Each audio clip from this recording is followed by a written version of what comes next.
All right. Good morning, everyone, or afternoon. It's as it is. Just turned 12:01 here in Eastern time zone in Florida. My life is so wild. I don't even know what time zone I'm in sometimes. So I am excited to spend a little time with you guys this morning.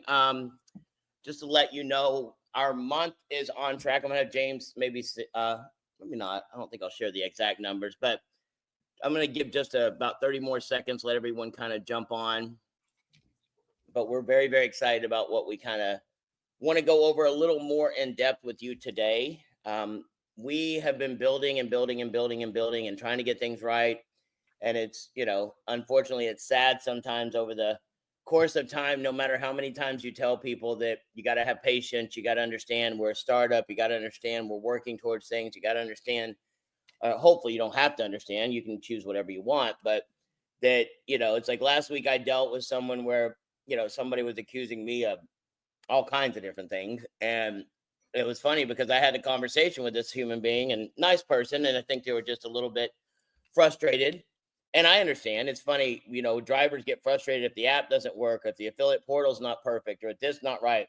If you think you get disappointed and frustrated with that, I promise you, I'm 100,000 times more frustrated.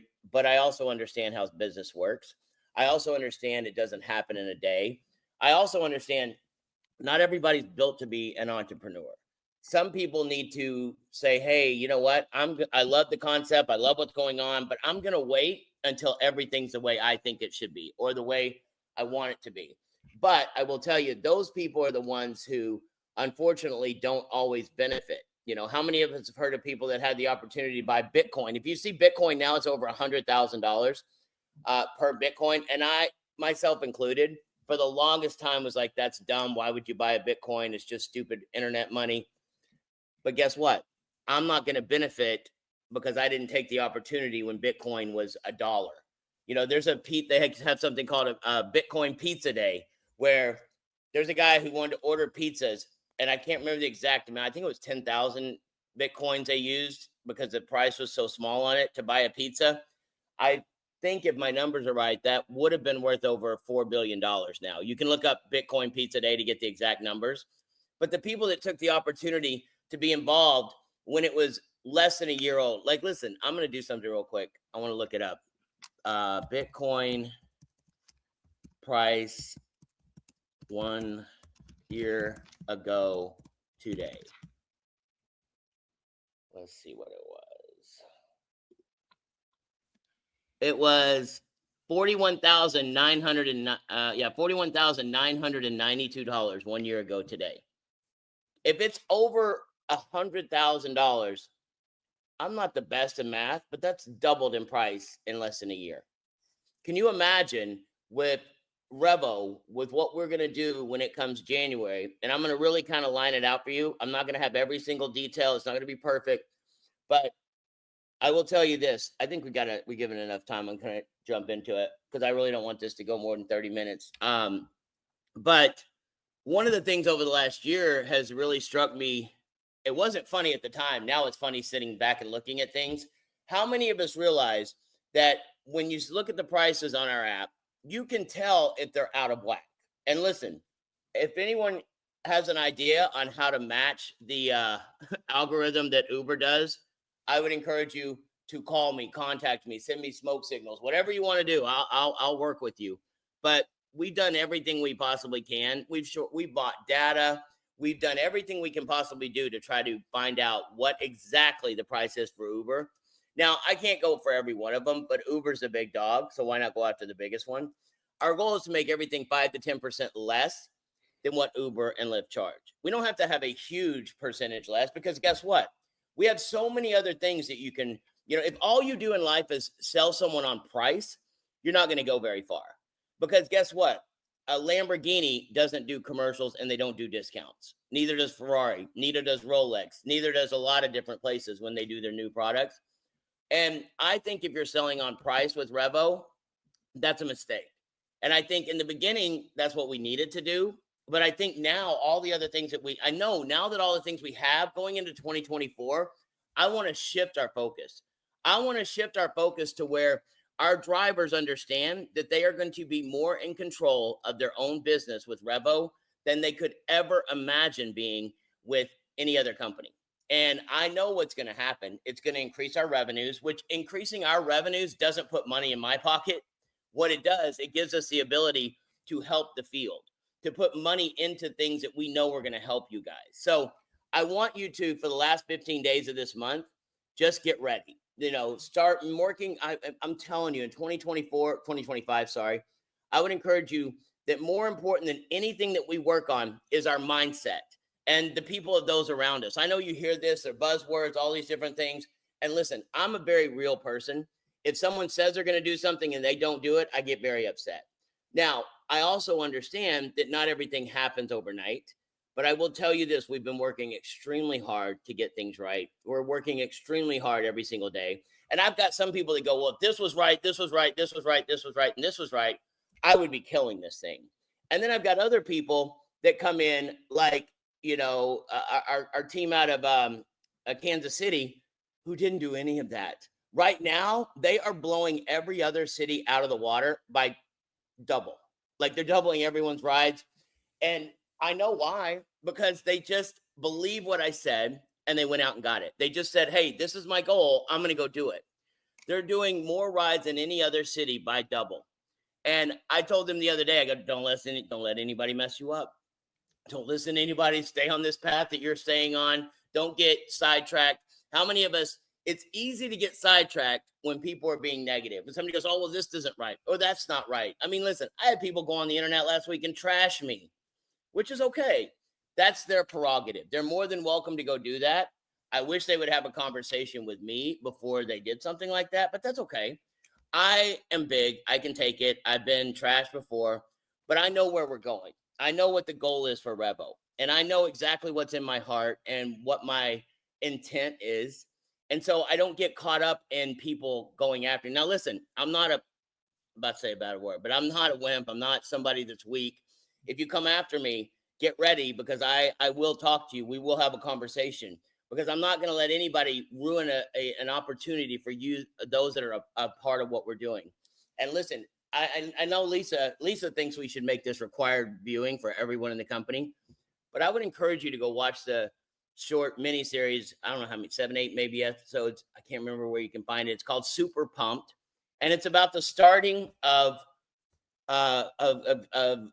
Uber, how it got started, the things that they went through. And I want you to watch it from two aspects: what they did right and what they did wrong. And what I want you to understand is that everything we do on a daily basis is to try to make it better for our customers and our drivers. Money does not factor into what I'm doing. I don't look at this and go, oh my God, I'm going to be a billionaire from doing rideshare someday. I don't care if I become a billionaire from doing rideshare. That doesn't matter to me. What matters to me is that RJ, at some point, if we can get him and his cities going and his people making money, and I can get them to get their mindset to where they understand, hey, listen, this isn't something that I need to attack. Paul's not my enemy. He's my partner. I don't attack my partners publicly. I look at every single one of you as someone I know I can call Lon Schultz up and say, hey, listen, this is where we're at. This is what I need. Alex Scar is one of those people as well. And listen, some of these guys have not done as much as some of you have when it comes to rideshare. But somebody that's got a consistent positive attitude means a lot to me. And so one of the things that I've really noticed over the last 6 months is drivers have become data scientists when it comes to fares. And the reason why I say that, kind of tongue in cheek and in a joke, is because when we put up a rate, we're doing our best, guys. Like we're looking at rates for every company. We're trying to get a bot that will go out there and find out what their rates are and come back to us. We're working on every single avenue we possibly can, except the easiest one. And it was funny, we were talking, and I get every single day when we put rates up, like I'll tell you how bad the fluctuation is in rates. Pedro and I had to go down to Puerto Rico last week, meet with some of our partners. My ride that was supposed to pick me up didn't show up. So I had to go and use one of these other services because we weren't active at the Fort Lauderdale airport. And I used Uber. And I went on Uber, and it was $73 to get from Fort Lauderdale airport to my home in West Palm Beach. And then I had to do something and I got distracted. If you know me, I have ADD a little bit. I got distracted, went back to it less than 30 seconds later, maybe a minute. And it went up $10. It said your pricing has timed up. Now from 73, it went up to $83. Now, do you really think that it needed to go up to $83 except for any other reason? But they knew I need that ride. They knew I'd already tried to book it once and that I'm just going to probably just take that ride and go. And so I look at that and I'm like, man, like we are behind the 8 ball when it comes to doing rates and getting it right. So what we decided was, it's funny, if every driver comes to us and says, hey, that rate's wrong, this rate's wrong, that rate's wrong, this isn't right, this is too high, this is too low, guess who should probably be setting the rates? I'll let you think about it for a minute, but it starts with a D and ends with an R. The driver. The driver should be the one setting the rates.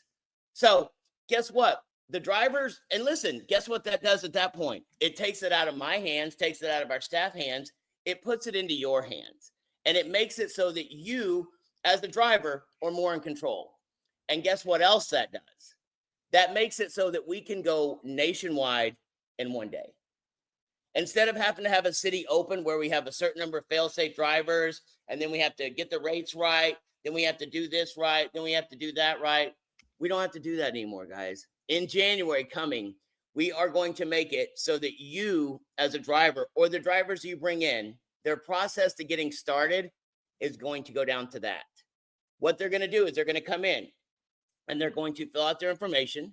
They're going to download the apps just like they do now. They're going to fill out a form and we're going to do a background check.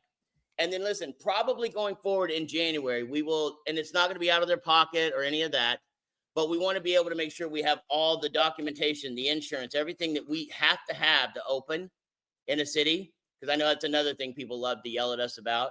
But we're going to have everything that they need to have. Now, we'll charge $25. That will cover but we won't take it out up front. They'll take it out over a few payments or whatever that. They'll never even miss it. But $25, that will cover some of their insurance. And we're still working on the insurance piece. I'm still working with my attorneys. I'm still trying to make this so that this is 100% an independent contractor status so that drivers now control the rides. They control, they can get their own rides. We're going to be working on a calendar coming up in the next year so that they will have that. But James is working feverishly right now behind the scenes to make sure that we give the drivers the opportunity. So you'll fill out your information. You'll agree to paying the $25 over a couple months or whatever we want to do on it. We may take out $1 a week. The money is not the process. I want to make sure that these drivers are committed and understand that we are going to do a background check. We're going to make sure that our drivers are legitimate. And then we're going to make sure that the insurance piece, now how much of it falls, I'm still working with the attorneys and making sure that we do everything the right way. But as a company, if we're giving out more of the money, I don't want to have to be paying for something that I don't have to pay for. So we're working on all those things, but we really want to make this so that you have more control as a driver. So now if you have a driver that wants to get started in a small city, they're not going to have to wait to have 10, 5, how many ever fail-safe drivers we have. But what's going to happen is they're going to be responsible because when a ride comes in, they're going to have to take that ride. And the reason why it's working so well in Kansas City is because Erica and Mark they're talking to their customers, and every ride that comes in, I don't know the exact statistics, but I would guarantee you they're taking almost every single ride themselves. So I looked at it and go, instead of having 10 cities that are doing very well and 30 other cities that are kind of doing okay, what if we could open this up to where every single driver that comes in could be up and operational and driving by the very next day? We get their background check done. We make sure we verify all their documentation. Now they're going to go in and set their rates. So what I want James to do for our update this week is just kind of share. First of all, he can share on the issue with the sound. If we do have it, I'll explain it a little bit. Now, this is on our fault. I'll take the complete blame for us. We didn't do the testing we should have done and made sure that it was going to work in a certain way. If you have the app open, you're going to get a electronic sound, loud sound that's going to do it. Now, my fault being I didn't make sure that James understood and his staff understood that it should be always playing in the background as well. Because drivers don't have their apps on us all day long. They're not doing that. Now, Maybe we'll put TV into the app someday so the drivers will want to stay on it all day. But we're working right now. That should be done by Wednesday, where that's updated so that sound will come through. So I kind of took care of that for you, James. But kind of share what we're going to be doing for the drivers going forward. And listen, if y'all have any kind of things that you think would work better, or you're the drivers, guys, you're the ones that do this every single day, we want to take your feedback. You're more than welcome to send me an email, paul@revoride.com, with any suggestions or ideas you think could make this part of what we're going to do better. But I'm telling you, January of 2025, we're going to light this thing on fire. It's going to be the new year. People are going to be motivated, excited, and we're going to do as much marketing as we possibly can on our own. I've got some big things that were in the works, but we weren't going to do any of it until we were ready. So, James, you want to share a little bit? Yeah. Can everyone hear me okay? Yep. Okay. Staying on topic, the background sound. Can everyone see my screen? Yep, we can. Okay. I did a quick recording demo of what to expect. There's quite a few technical things that has to happen behind the scenes, but wanted to show you a quick demo of what to expect. So I'm doing a reservation, and I'm putting the driver app in the background right now and just opening up a browser.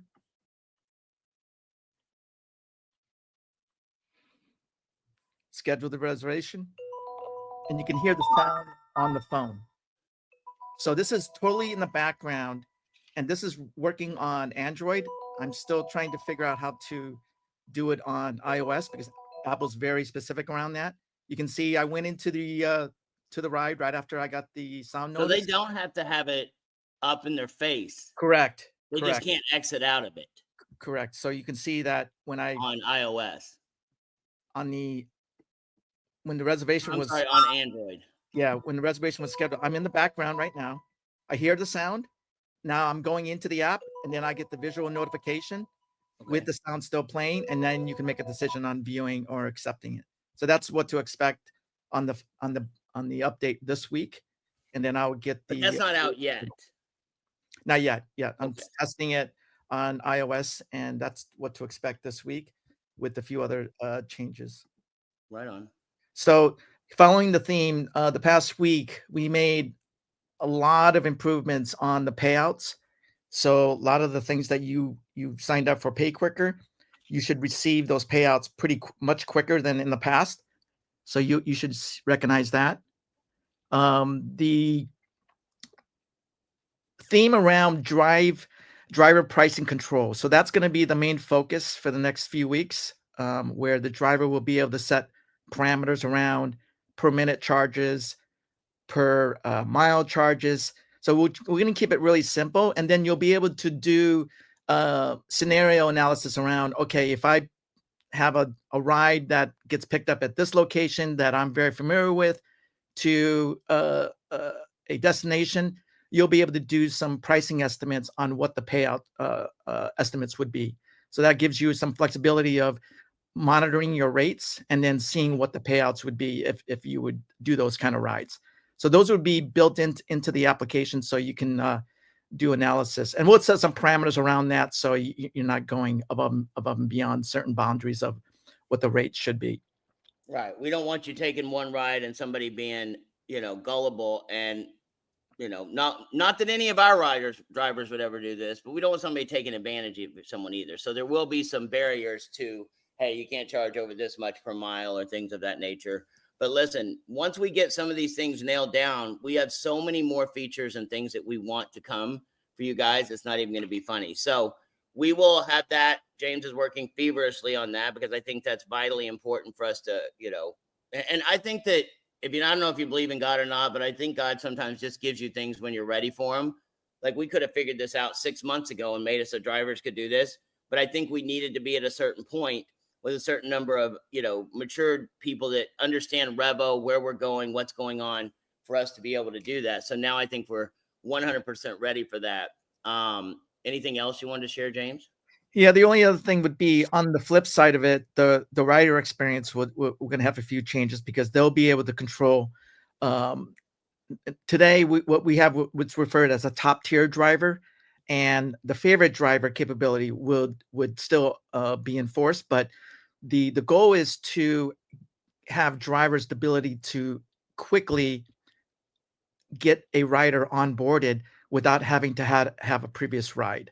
So that Right. feature where you can onboard a rider for the first time and be able to get them set up without having to have a prior ride. So what James is saying in layman's terms for you and me is that when like say you get a driver, right, a customer, you have them on the app, you have to do a ride with them before they can pick you as your favorite driver. That's not going to be the case going forward. As soon as he can get that done, you'll be able to either punch in their name. I'm not sure how he's going to do the signifying deal, but you'll be able to find that driver as a customer first time. They can get in your car, they can download the app, and then you can, have them utilize it right away. Correct? Correct. We're Awesome. going to use probably a QR code. They'll be able to scan your QR code, and then the rider will immediately be able to recognize you and then be able to book that ride. Oh, that'd be awesome. That'll help a lot. Cool. Anything else? No, that's it for now. Awesome. Thanks, James. So he's working extremely hard. I mean, listen, I know a lot of people over the holidays are taking off and doing family things, and that's totally fine. And I encourage that. But I will tell you, for us, we're setting up for 2025. Like, we want this thing to be able to go not only around the US, but doing what we're going to do will help us to go international quickly. We'll be able to open, Netherlands and my friends down in Australia and all these other places, because we'll be able to give them the ability to set their own rates, to not have to do it within this geographical area unless they need to. So what I want to do before we end today, and James, this is something I think we should institute at some point, is tying into the numbers, like, so we can see on a daily basis, not actually how many rides, but just see who's in the lead. Is like, take this thing in the back office you and I were just looking about, feed that into, a stats area on the driver tab under the affiliate portal. And so everybody can see where they're at. Oh, like a leaderboard kind of Yeah, thing? I think that would be awesome. You know what I'm Okay. saying? And All right. so that might not be too hard to do. But I want to go through the top 5 right now. 1, 2, 3, 4, 5. Actually, I'm going to go through the top 6 because one of these is something that really, really makes me happy. But for number 1 for right now, so far through halfway through the month, like I said, well over doubled in the second tier or second position is number 1 is Kansas City, Missouri. I know it's Erica and Mark are out there running that. If you haven't seen the audio or the video we did had play last Monday, you can go to our YouTube channel and find that. But Kansas City, Missouri came, and I told everyone, I tell the guys, listen, it's easy to get on top sometimes because you have that motivation, that excitement, that new energy. It's hard to stay there.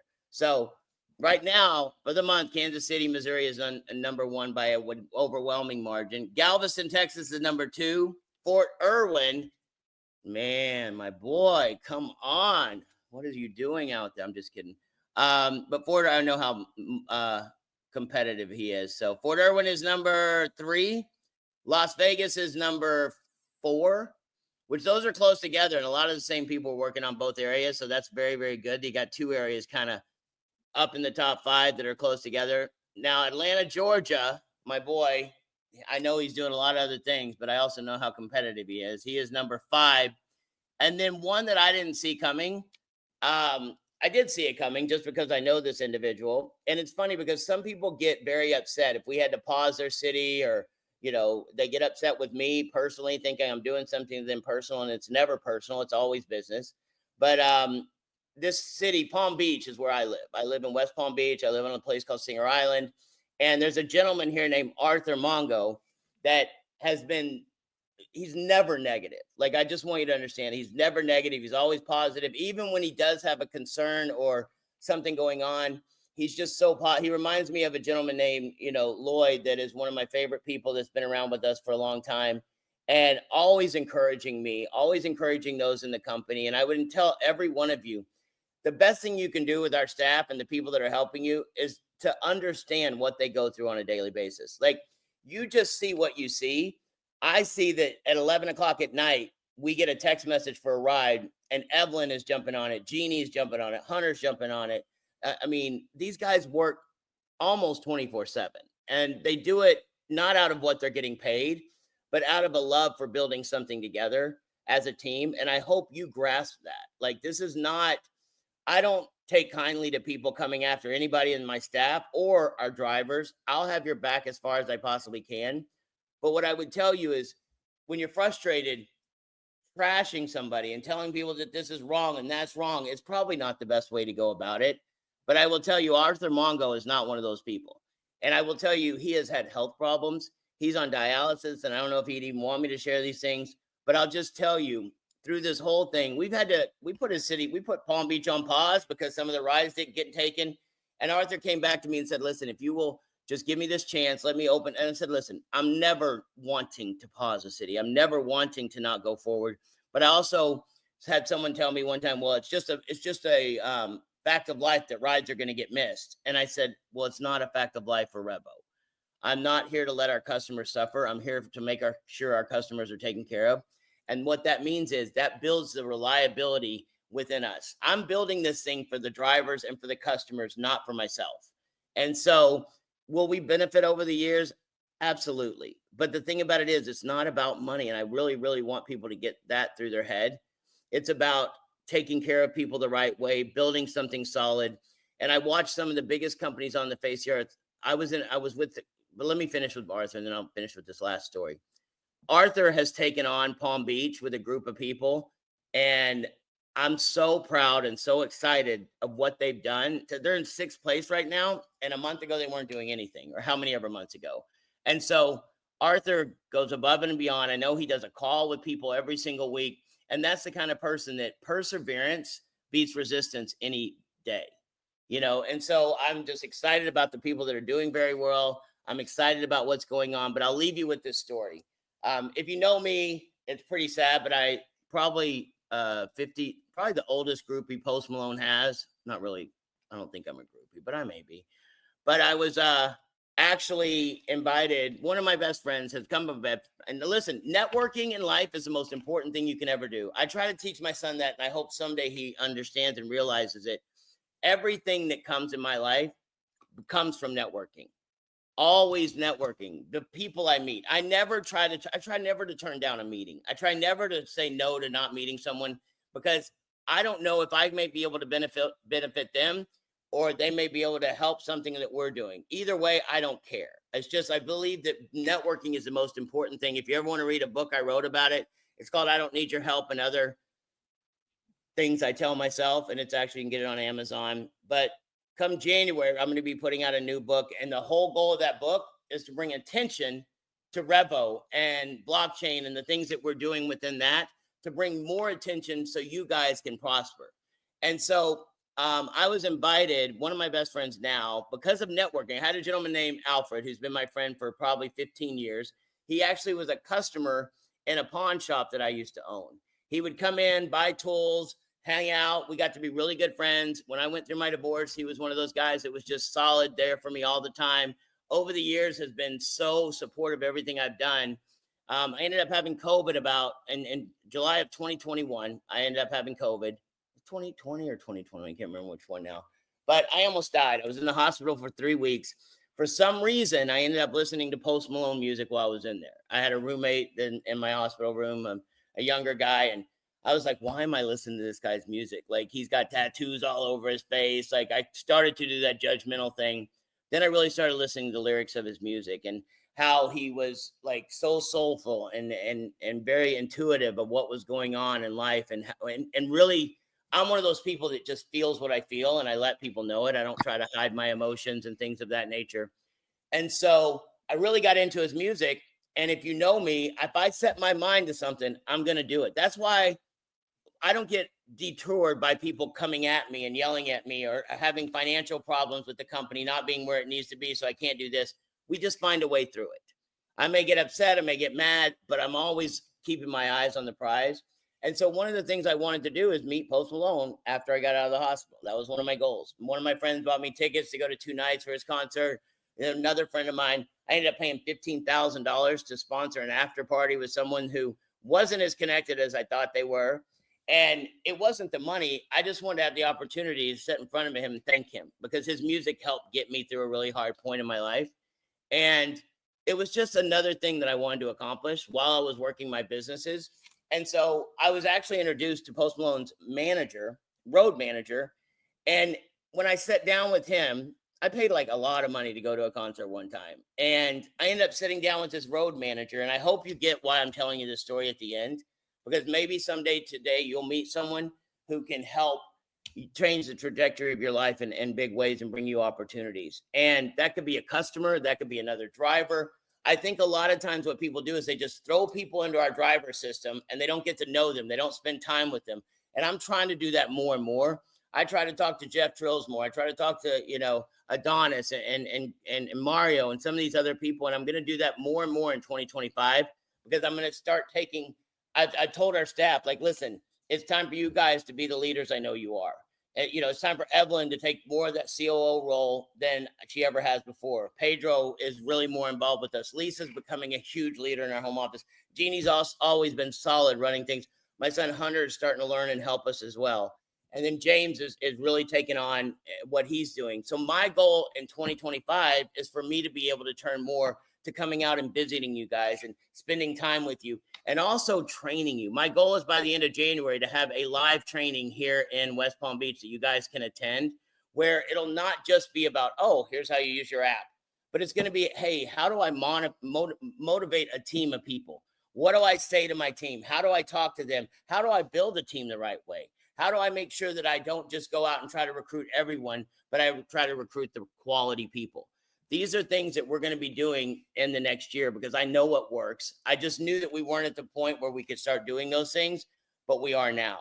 And so I met Jay, which is Post Malone's road manager. And when I sat down with Jay, I didn't start asking him questions about Post, because I was really interested in Jay. I didn't know what a road manager does for a rock star. And he and I sat down and I said, well, let me ask you a question. Like, what all do you do here? And he said, I take care of this. I mean, I'm all these trucks. I make sure they get unloaded at the end of the night. They're there to get loaded in, what they call it, load in. They put everything up. In 24 hours, they take a small city and move it from one city to another. And I sat there in awe of listening to him, all the things that he did that probably no one had ever really asked him. They all want to ask, oh, what is Post like? Where did he get this tattoo? Where's he from? How is he? Blah, blah, blah. And I will tell you, he is one of the nicest people you've ever met in your life. And it all trickles down to his staff. And so when I sat with Jay, I said, I don't even think you know and understand how big of a deal you really are. I said, how much does Post make on a daily basis? And he gave me a number, and it was like, I think it was like 4 to 5 million for a show. And I said, dude, I go, do you understand you run a $4 to $5 million business a night? That's not counting everything else that goes along it. He's got 80 employees that he has to get from one place to the other, has to deal with all the friction and things that go with that, and being on the road and how hard it is, because they're in a city one night, they're in another city the next night doing the same exact thing. And so I was invited by him to come out to Mexico to see a show last week. And, I've been to probably 20, 30 shows in the last year, and it's awesome. I've never seen anyone that gives so much energy and so much excitement and just gives everything they have to every single show, because he knows where he came from and he knows what's important, which his customers are the people that come to his show. And so he gives everything he's got, and he expects the same thing out of his staff, which is exactly what I feel. But the event that he asked me to come to this time was a private event. It was at a resort in Mexico, and I had no clue what it really was. But it was a company called Power, which is a home remodeling company. And I actually got to sit down with the owners of that thing for about 30, 40 minutes. We were hanging out before the show. And once again, it was all about networking. Jay goes, like, you got to meet these guys. And Jay and I have become friends over the last 2 years, maybe. I've gone to a lot of shows. I've gotten to hang out with him. I've become friends with him. And now it's like the opportunities that I have within their business, he brings people to me that want to do business with me, not because of anything that I'm asking for, but I feel like I can help them, and he knows I can help them, and vice versa. So I got to meet these guys. And these guys are so oriented to their company and the people that they deal with. It's crazy. They had 2,500 people that they flew into this resort in Mexico. They had a full-on music festival for 3 days to reward their employees for everything that they've done for them. And I looked at that and I said, man, that's what I want. Like, I'm not doing this so that I can just go have millions of dollars to spend on myself. I want to do something where we fly everyone in. And listen, if you don't like Post, you might want to like him, because he will be the first headliner that does this. but they had people, and listen, some of these, they had Nelly there, they had Sublime, they had Weezer, they had all kinds of different musical acts over 3 days for a private deal for their employees. And I was just like, man, you can't buy that kind of dedication and loyalty. Because I listened, and maybe I'll put up the video. I videoed one of their owners up. He had just had a brand new baby. He couldn't be there for the whole thing, but he flew in for one night. And the passion and excitement and the drive makes me know why they're so successful, why their people are so loyal to them. And listen, we may not be able to do those things right now, but I swear to you, within 12 months, I believe we 100% can. And I can't wait to be able to have a private concert where we have Post Malone and I bring all you top producers in the back like they did. And I get to introduce you and say, listen, because of these people is why we're here. Not because of me and my relationship with anyone, but because of what these guys have done is why we're here. And that's why I'm so excited about January to go out and do this. I'm not even sure what date we're on. Will we talk again before Christmas? Let me look at my dates. Let me look here. We will do it again on Monday of next week, unless I'm traveling. So I may not be able to do it next week, but we'll have a recording or some kind of special. Maybe we'll get some more of the drivers on together. But what I wanted to tell you is this. I appreciate everything every one of you have done. If I don't get to talk to you before the new year in person, I want you to go out in this next year and just kill it.